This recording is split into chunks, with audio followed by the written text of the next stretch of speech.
বাংলাদেশের মানুষের সামনে আমাদের 24 দফার একটা ইশতেহার দিয়েছি। এই 24 দফার ইশতেহারে 21 নম্বর যে দফা, সেখানে ছিল যে জলবায়ু সহনশীলতা এবং নদী ও সমুদ্র রক্ষা। বাংলাদেশের আমাদের যে সমুদ্র সীমা, এই সমুদ্র সীমা কিন্তু এখন আমাদের যে ল্যান্ডের যে সীমা এর কাছাকাছি প্রায় সমপরিমাণ। তো আমাদের একটা বিশাল অপার সম্ভাবনার জায়গা হচ্ছে আমাদের এই সমুদ্র।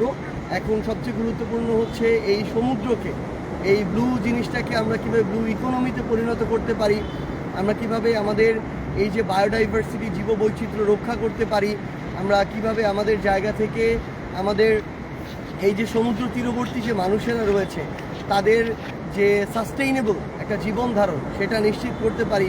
কিংবা আমাদের খুব স্বাভাবিকভাবেই আমরা দেখছি যে গ্লোবাল ওয়ার্মিংয়ের কারণে সমুদ্রপৃষ্ঠের যে উচ্চতা সেটা বৃদ্ধি পাচ্ছে, পৃথিবীর তাপমাত্রা বৃদ্ধি পাচ্ছে।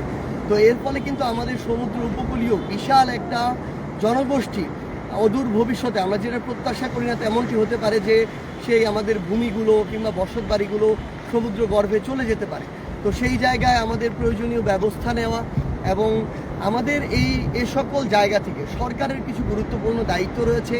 যেমন এই যে পূর্বাভাসগুলো দেয়া হয়, এগুলো যেন অন্তত একটা নির্ধারিত সময়ের পূর্বে দেয়া হয়, যেন এর ফলে মানুষের যে ক্ষয়ক্ষতি হওয়া এটা যেন কমে আসে।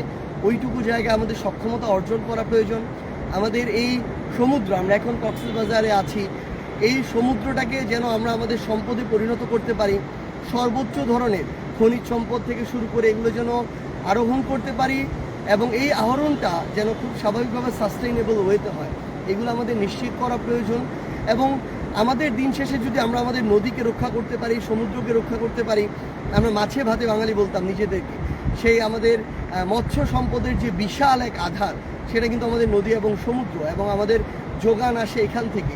সো আলটিমেটলি আমাদের সব কিছু, জীবন ধারণ, চলাচল, বসত বাড়ি, খাওয়া দাওয়া, লাইফস্টাইল আমাদের নদী এবং সমুদ্রের সাথে জড়িত।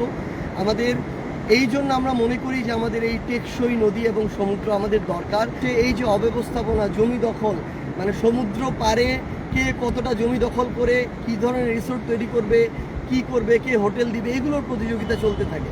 কিন্তু আমরা মনে করি এখানকার যারা রাজনীতিবিদ আছেন, এখানকার যারা স্থানীয় প্রশাসন আছেন, আপনারা আপনাদের জায়গায় অন্তত এই বিষয়ে সচেতন থাকবেন যে আমার সমুদ্রের জমি কিংবা আমাদের সমুদ্র পাড়ের জমি, আমার পাহাড় কেটে যেন এ ধরনের অবৈধ ব্যবস্থাপনাগুলো না হয়। আমরা ইনশাআল্লাহ একসাথে আমাদের সুন্দর যে বাংলাদেশ, সেই বাংলাদেশ গড়ে তুলব।